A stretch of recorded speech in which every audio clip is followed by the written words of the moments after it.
In the English reading comic world, the following series was not well read or particularly well received. Its evaluation period for entry into the pantheon of comic brilliance has seemingly come and gone, largely denied, and you likely won't find it on many, if any, quote unquote critically acclaimed English centric manga list from refined, in the know tastemakers. But Lucian here has the gall to believe that this particular series is as potent an example of the power of engaging sequential art as any and ever, aging gracefully. Indulge me as I extol the virtues and vices of one of Lucian's favorite manga series, Hoshin Engi by Ryu Fujisaki, in which Fujisaki, a mad scientist of comic creation, merges classic Chinese literature with shonen action, science fiction, absurd comedy, and abject horror to create an enduring manga masterwork.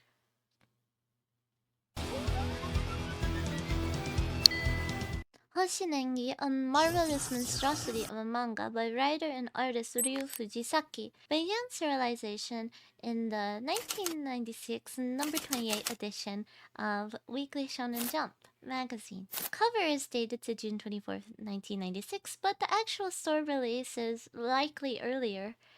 Adorning the cover of this debut issue is Engi's lead character, the rod-wielding Taikabo, enthusiastically riding his antlered, Moomin-esque spirit beast slash psychic Supushan, while pink hues burst forth from the background. As a cover, it's a striking first impression. It's colorful, it's inviting, it's electric. And so is the Hoshin Engi manga as a whole. Hoshin Engi Mei Shakyu. In this shonen battle series, though it is much more than just that, Taikabo uses his rod-like instrument, the Dashinbin, to create powerful gusts of slicing wind during spectacular battle sequences. But the device also doubles as a fishing rod for bouldering peaceful moments of water calm reflection. There is a Jekyll and Hyde aspect to Hoshin Engi by design, a dualism often seen in its characters and stories, evident over the course of 204 chapters. Likewise, Fujisaki's pen doubles as a lightning rod for his creativity. Hoshin Engi is not just electric, Hoshin Engi is alive.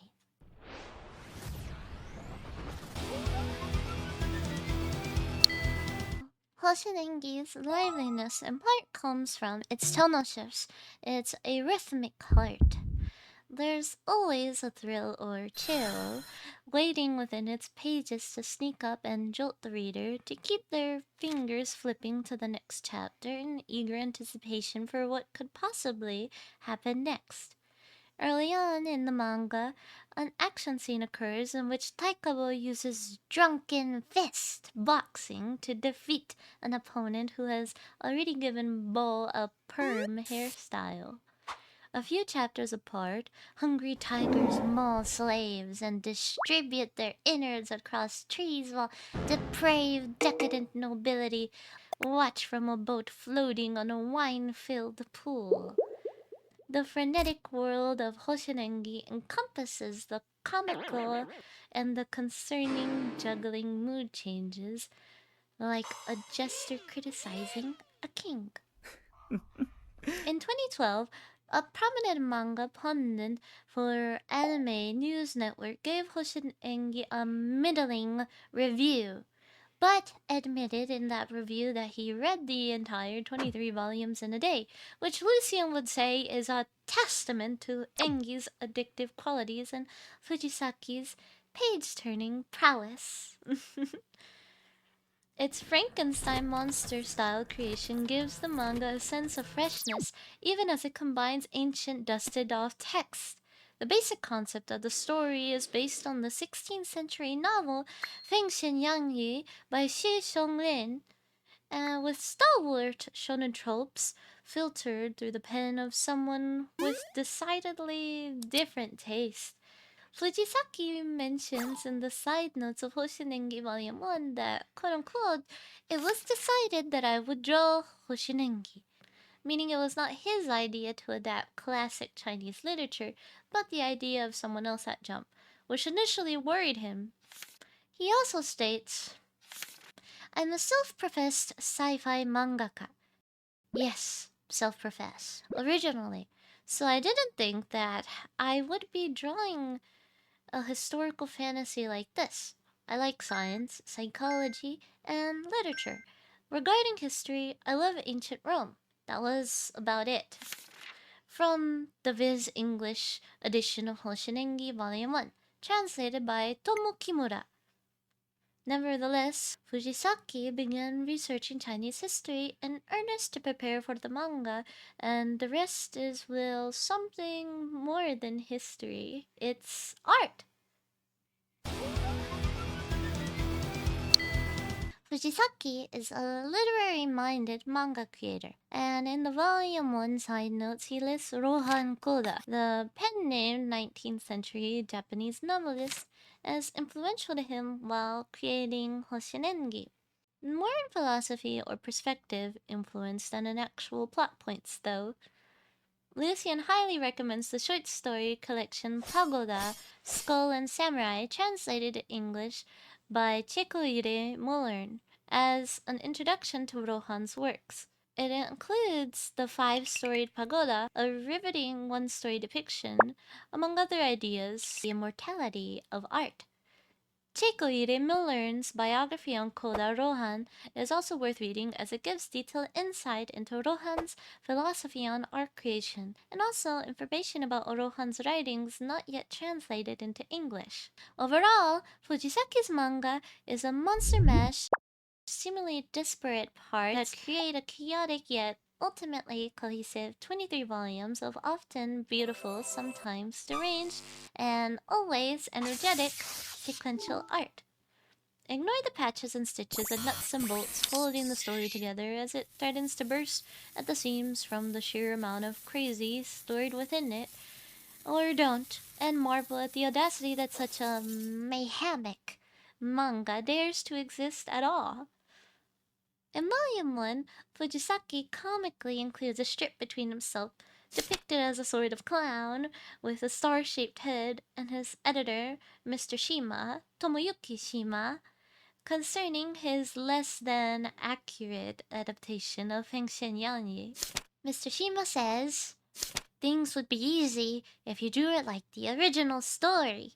You fiddle around with it weirdly, so to tell the truth, I'm having a hard time too. And Fujisaki says, so this manga turned out quite differently from the original story.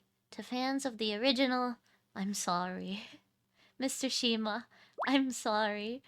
God is to blame for all of this. But God in this case is Fujisaki. He is Victor Frankenstein, and Hoshin Engi is the monster he creates and sets loose on an unsuspecting public. The manga runs rampant for 204 chapters of celestial-powered action and oddball character interaction and keen, worrisome intrigue, throwing new dangers and new gods and new revelations at the reader until eventually Fujisaki's own Hyde to his Dr. Jekyll, Shin Ryuji Fujisaki, or the new Ryuji Fujisaki, appears and attempts to cancel the manga to begin a new, simpler one in its place. Perhaps then, old Fujisaki is the true Hyde, and new Fujisaki is the guilty conscience, the repentant Dr. Jekyll, trying to get out, hoping to nobly put an end to old Fujisaki's out-of-control hubristic creation, but to no avail. The two same face off in the ruins of Persepolis, and old Fujisaki ends up burying new Fujisaki. And the madness that is Hoshin Engi continues unabated.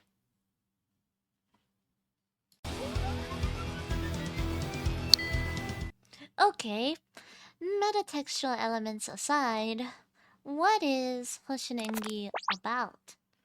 It is an adaptation of a literary classic. Sure, it's a Shonen Jump battle manga. Yeah, but it's also like its protagonist likable, wise, foolish, earnest, deceptive, laid back, tragic, and most of all, soulful. Fujisaki's comic is filled with expressive soul and souls. Check out the feet on these characters.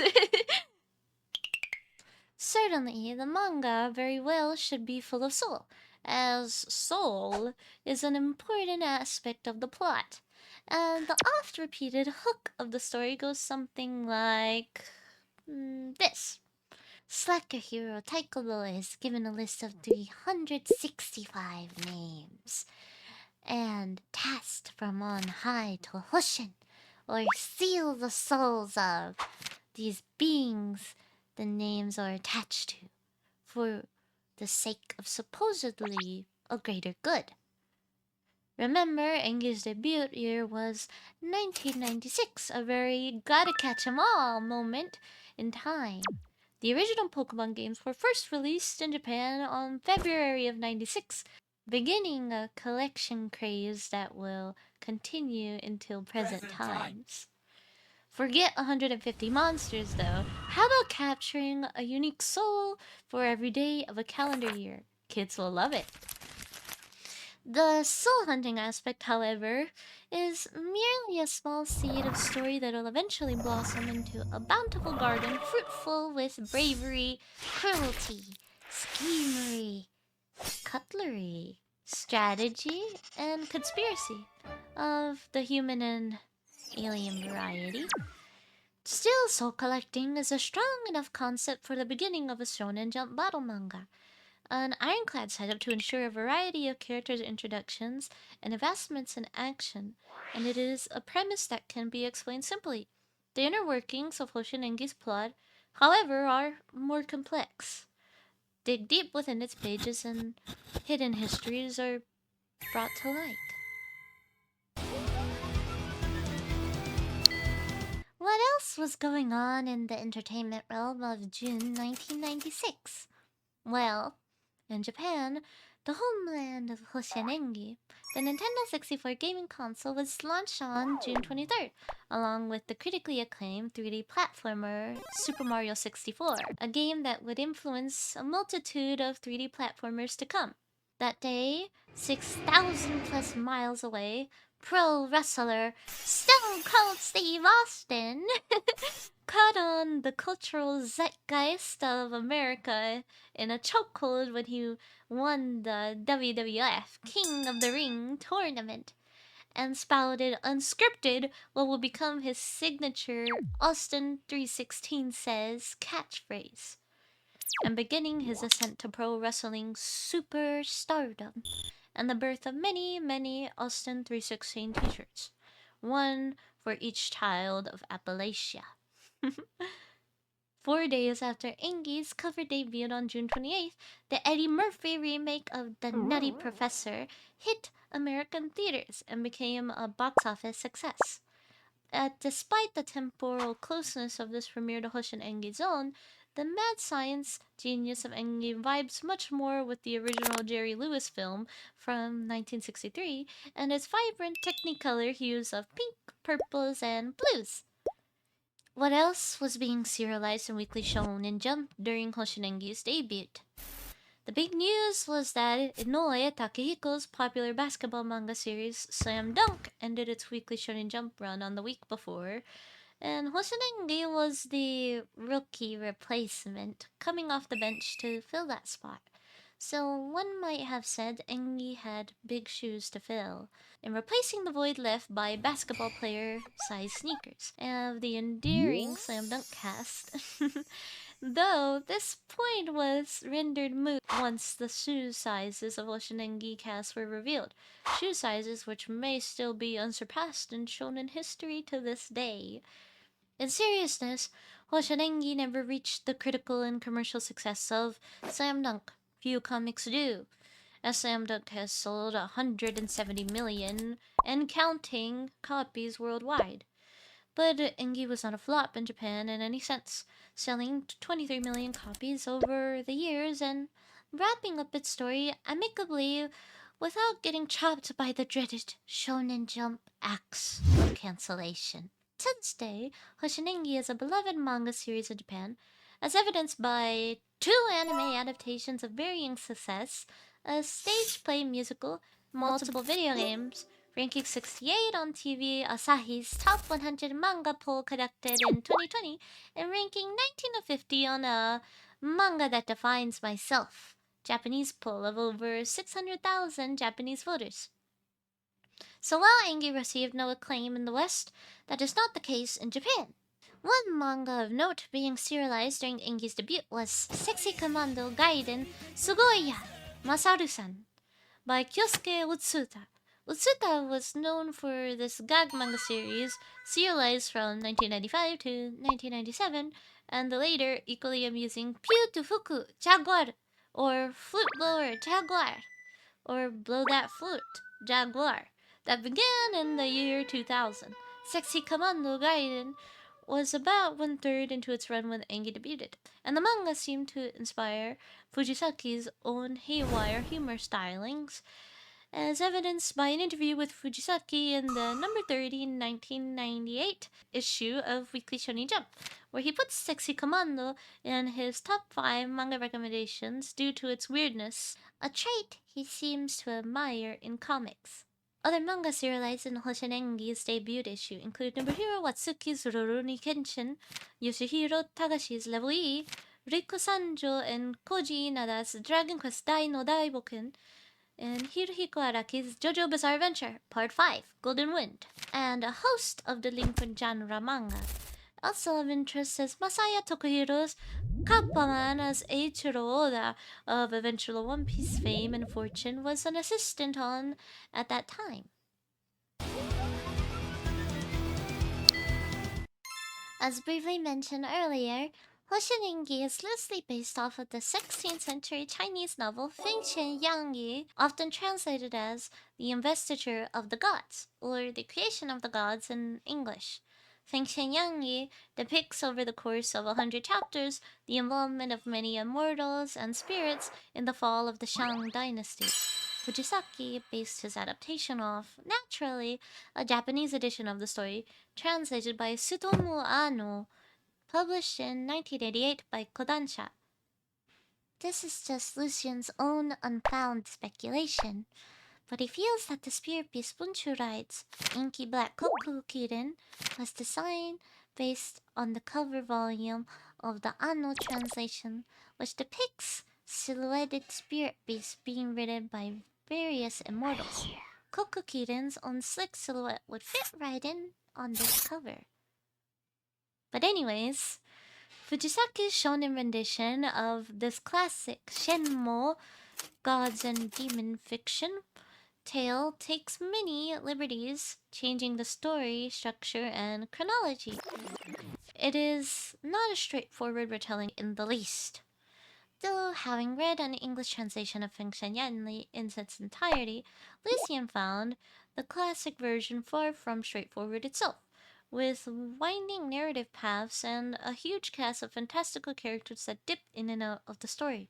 Many changing alliances and ruckus after glorious ruckus, with death traps galore. Engi makes excellent use of these death traps. The energy transfer from the original to Engi is on point, even if the details differ. Fujisaki was an inspired choice to pen this adaptation, so credit to whoever at Weekly Shonen Jump had such a demented vision.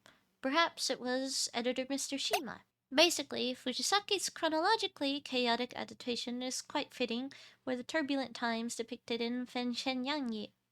Both Yangi and Enji reveal the historical fall of the very human Shang dynasty and the rise of the Shao dynasty amongst superhuman destruction in a powerful, often brutal, scattershot way. Overall, Fengshen is more of a framework for Fujisaki's tale, a framework he bends to his will but never fully breaks. So while adaptation is certainly loose, the classic novel has such a strong skeleton, both stories hold up to this day.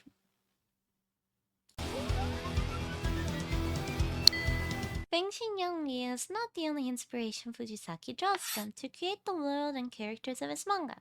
As mentioned earlier by Fujisaki himself, he is a self-professed sci-fi mangaka, and this fact is felt in force across all volumes of Engi, increasingly as the story goes, until internationauts and alien phrenology are eventually invoked. Though, if Hoshin Engi is so excessively wild, with all these tonal shifts and out there inspirations, and twists and alien-infused turns, you, potential reader, may wonder how it possibly ends up as something remotely coherent and enjoyably readable.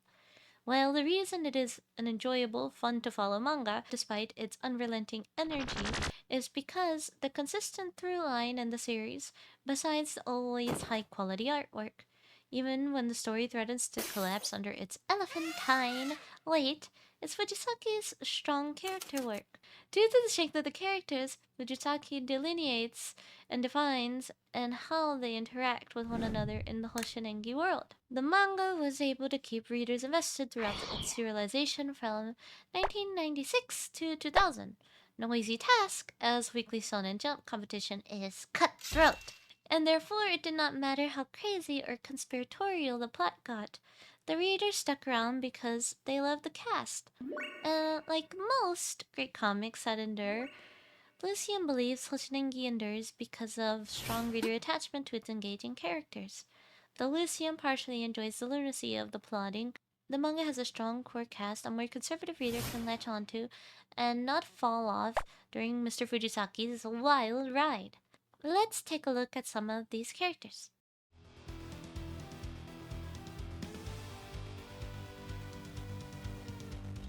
Thanks for watching.